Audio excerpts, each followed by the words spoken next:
Hi guys, I'm going to show you how to make a friendship bracelet. So the first thing I do, I make knots at the top just to make it easier to tie on once you're finished and to secure it while you're making it.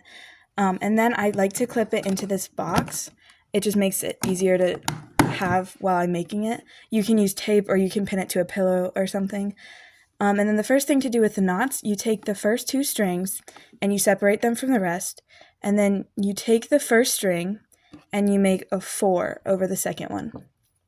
And yeah, and then you pull hold the second one and go under it and pull the tail of the 4 and pull it through, and then you pull it all the way to the top and just make sure it's really tight. And then you're going to do that one more time. You're going to make a 4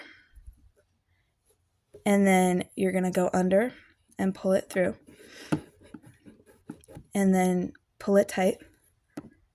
And then you're going to do that with this same string for the next one, and you do it twice on every string.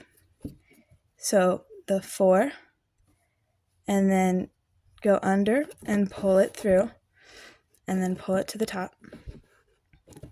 And then you just keep doing that until you run out of string.